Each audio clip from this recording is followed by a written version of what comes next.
Million hectare இருக்குது.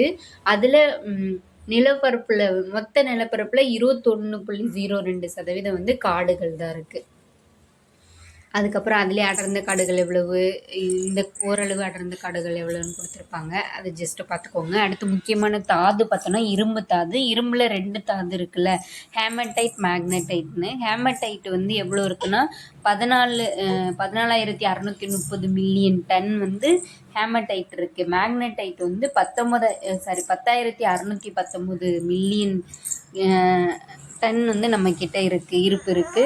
ஹேமடைட்டில் வந்து அதிகமாக வந்து சத்தீஸ்கர், ஜார்க்கண்ட், ஒடிசா, கோவா, கர்நாடகா அங்கெல்லாம் கிடைக்கிது. அதே மாதிரி கர்நாடகாவில் உள்ள மேற்கு கடற்கரையிலையும் மேக்னடைட் அதிகமாக கிடைக்கிது. கேரளா, தமிழ்நாடு, ஆந்திர பிரதேசம் இங்கேயும் கிடைக்கிது.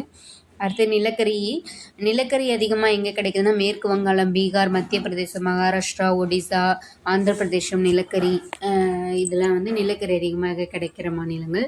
அடுத்து அலுமினியம் தாது. பாக்சைட் தான் வந்து அலுமினியம் தயாரிக்க பயன்படும் முக்கியமான தாது. இது வந்து ஒடிசாவுடைய கிழக்கு கடற்கரை பகுதியிலையும் ஆந்திர பிரதேசத்துலேயும் அதிக அளவு கிடைக்குது. மைக்கா வந்து உலகத்திலே நம்ம தான் நம்பர் 1 இருக்கும். 60% வந்து நம்மக்கிட்ட தான் உற்பத்தி ஆகுது. முதல் இடத்தை பிடிச்சது. பெக்மடைட்டுங்கிற ஒரே வகை வந்து ஆந்திர பிரதேசம், ஜார்க்கண்ட், பீகார், ராஜஸ்தான் ஆகிய மாநிலங்களில் கிடைக்குது. அடுத்து சுத்திகரிக்கப்படாத எண்ணெய் வந்து இந்தியாவில் வந்து அஸ்ஸாம் மற்றும் குஜராத்தில் பல இடங்களில் சுத்திகரிக்கப்படாத எண்ணெய் எடுக்கப்படுகிறது. எங்கெங்கன்னு பார்த்தோன்னா டிக்பாய், படார்பூர், நாகர்கர்டிகா, கசிம்பூர், பள்ளிவரையா, ருத்ரயா, சிவாசாகர், மார்னா இந்த பகுதியெல்லாம் கிடைக்குது. அடுத்து தங்கம் வந்து 3 இடத்துல, தங்கம் குறைஞ்ச அளவு தான் இந்திய இடத்துல எடுக்கிறாங்க. 3 இடத்துல எடுக்கிறாங்க. கர்நாடகத்தில் 2, ஆந்திர பிரதேசத்தில் 1. கர்நாடகா எங்கன்னா கோலார் மாவட்டத்தில், கோலாரில். அடுத்து ராய்ச்சூர் மாவட்டத்தில் ஹட்டிங்கிற தங்க வயல் இருக்குது. 2ம் கர்நாடகாவில் இருக்குது. ஆந்திர மாநிலத்தில் அனந்தபூர் மாவட்டத்தில் ராம்கிரி தங்க வயல் இருக்குது. இது ஓரளவு தங்கம் கிடைக்குது. அடுத்து வைரம் பார்த்தோன்னா நாடு முழுவதிலும் 4,582 கேரட் வைரங்கள் கிடைக்கின்றன. அதில் மத்திய பிரதேசத்தில் உள்ள பன்னாவும், ஆந்திர பிரதேசத்தில் உள்ள கர்னூல் மாவட்டமும், ரமலா கோட்டா போன்ற இடங்கள்லையும் கிருஷ்ணா நதியினுடைய படுகையிலையும் கிடைக்குது. இப்போ புதிதாக ராய்ப்பூர் இம்பர்லி சுரங்கம் ராய்ப்பூர் சத்தீஸ்கரில் உள்ள பாஸ்டர் மாவட்டத்திலையும் கண்டுபிடிச்சிருக்காங்க. அடுத்து கட்டமைப்பு வசதிகள்.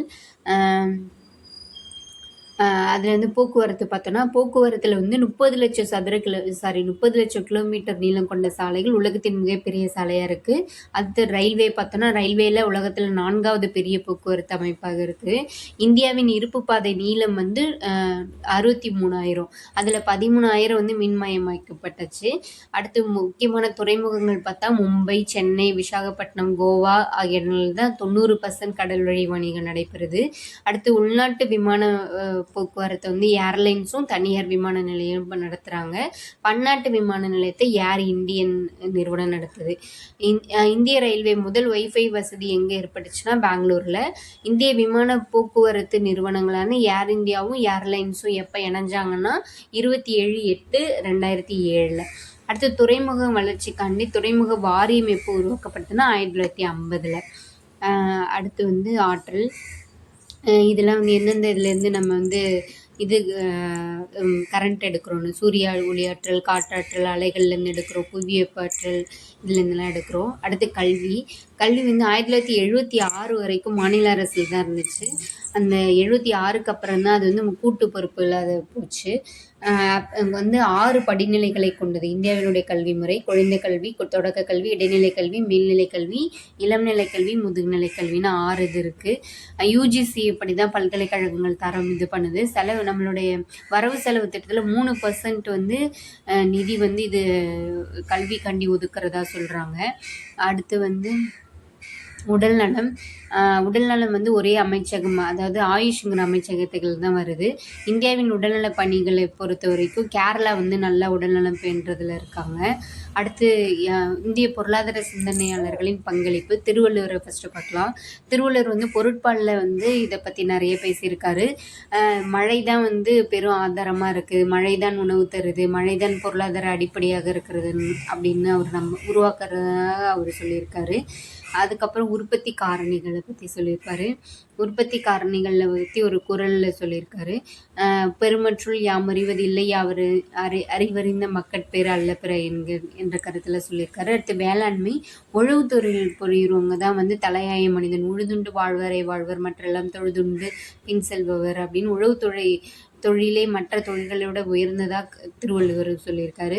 அடுத்து பொதுநிதி, பொதுநிதியை வந்து 4 இதுவாக சொல்லியிருக்காரு. வருவாயை உருவாக்கணும், வருவாயை சேகரிக்கணும், வருவாயை நிர்வாகம் பண்ணணும், பொது செலவு பற்றியெல்லாம் அப்படின்னு குறிப்பிட்டிருக்காரு. அடுத்து பொது செலவு, ஒரு நாடு அதன் செலவுகளை கட்டுக்குள் வைத்திருந்தால் அதன் வருமானம் குறைவாக இருந்தாலும் பாதகம் இல்லை அப்படின்னு சொல்லியிருக்காரு.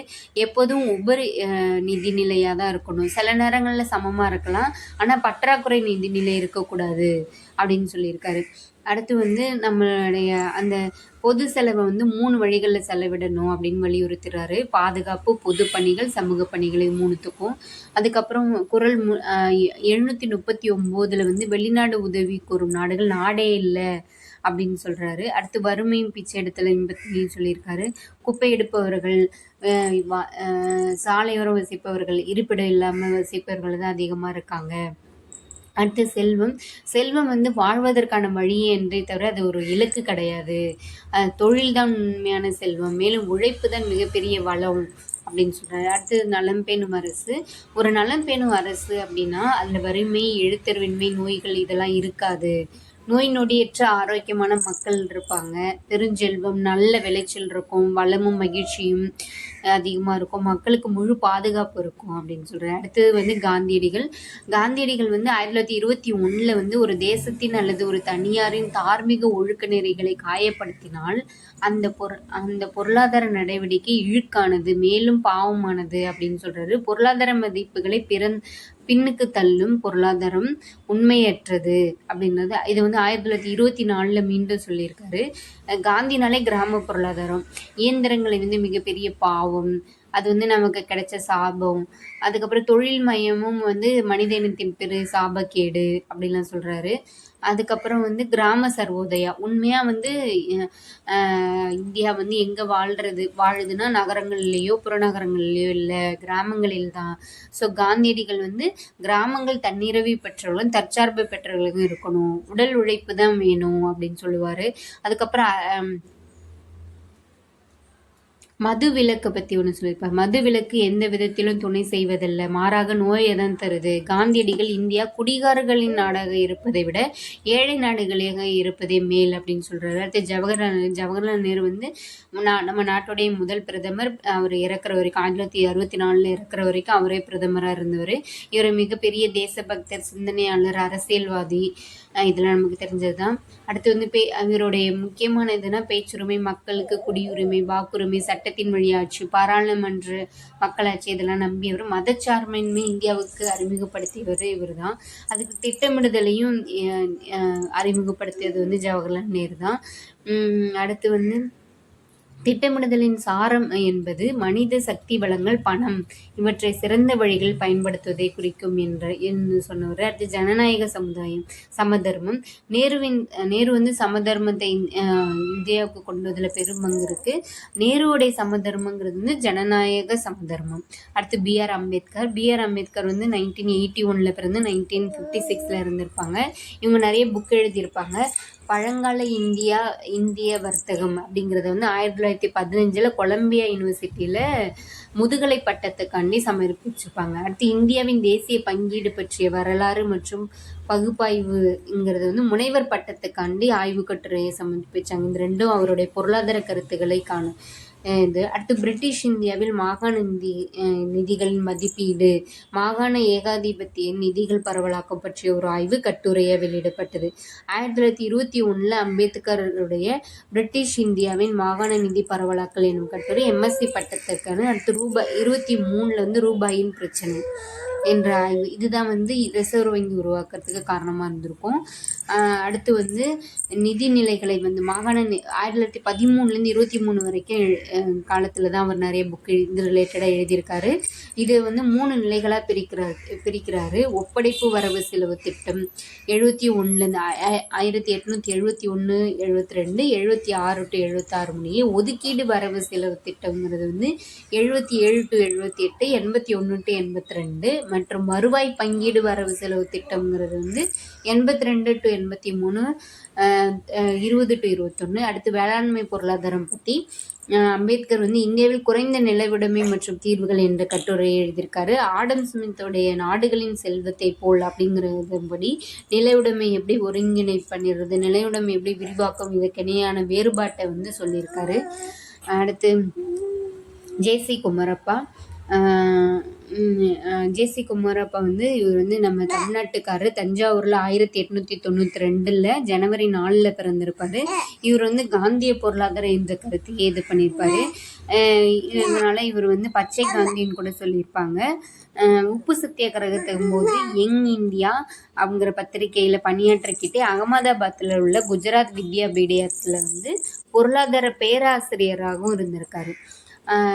கிராம தொழில் கழகத்தை வந்து அனைத்திந்திய கிராம தொழில் கழகத்தை 1935 இவர் தோற்றுவித்திருக்காரு. வெள்ளையனே வெளியேறு இயக்கத்தின் போது ஓராண்டிற்கு மேலே சிறையில் இருந்திருக்காரு.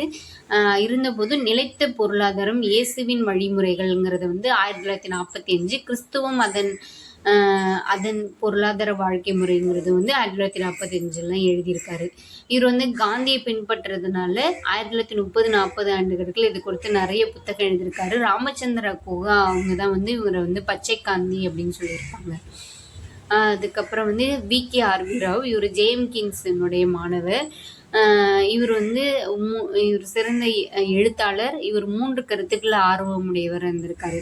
நாட்டு வருமானம், உணவு, ஊட்டச்சத்து, பண்டங்களின் பகிர்வு, வேலைவாய்ப்பு, தொழில். அடுத்து நாட்டு வருமானத்தை எப்படி கணக்கிடணும் அப்படிங்கிறத வந்து இவர் ஜேம்கின்ஸோடைய மாணவர் மட்டும் இல்லை, கோலின் கிளார்க் அவங்களோட சேர்ந்து பணியாற்றுவது. HW சிங்கர் ஜேம்கின்ஸின் மாணவர்களை சிறந்தவராக VK.R.V. ராவ் சிங்கருங்கிறவர் தான் வந்து ஜேம்கின்ஸ் மாணவர்களே VK.R.V. ராவ் தான் சிறந்தவங்க அப்படின்னு சொல்லியிருக்காரு. அடுத்து முழு வேலைவாய்ப்பு பொருளாதார முன்னேற்றம் என்ற ராவின் ஆய்வு கட்டுரை வேலைவாய்ப்பு துறையில் மிகச்சிறந்ததாக காணப்பட்டுச்சு. அடுத்து ராவின் பார்வையில் வந்து இந்திய பொருளியல் வாழ்வில் என்ன தவறு, அதை வந்து 1938 இவர் இது பண்ணியிருப்பார். அடுத்து வந்து முன்னேற்றம் அடையாத நாடுகளின் முதலீடு, வருமானம் பெருக்கி ஆகியவற்றுக்கிடையான தொடர்பு வந்து 1952 என்ற தலைப்பில் ராவல் இவர் ஒரு புக் எழுதியிருப்பார். அது முக்கியமானது. அதுக்கப்புறம் இவர் வந்து ஒரு 3 இதை நிறுவியிருப்பார். டெல்லி பொருளாதார பள்ளி இது வந்து டெல்லியில் இருக்குது. பொருளாதார வளர்ச்சி கழகம் டெல்லியில் இருக்குது. சமூக பொருளாதார முன்னேற்ற கழகம் பெங்களூரில் இருக்குது. இது 3 இது பண்ணார். அடுத்து அமர்த்தியா சென் நோபல் குழு சென்னின் பங்களிப்பை பற்றி குறிப்பிடும்போது அவருடைய சமூக தெரிவு கொள்கை, வளர்ச்சி பொருளாதாரம், வறுமையும் பஞ்சங்களும் பற்றிய ஆய்வு முக்கியமானதாக இருக்குது. இவருக்கு வந்து முன்னேற்ற பற்றிய கருத்து 1998 இவருக்கு நோபல் பிரைஸ் கிடைச்சது. அடுத்து வந்து வறுமை மற்றும் பஞ்சம், உரிமம் மற்றும் இழப்பு பற்றிய சென்னின் ஒரு கட்டுரை 1981 சிறந்ததாக இருக்குது. இவருடைய புத்தகங்களில் பஞ்சங்களை பற்றி நிறையா ஆய்வு பண்ணி எழுதியிருப்பார். வறுமையை பற்றியும் பல்வேறு விளக்கங்களை கொடுத்துருப்பாரு.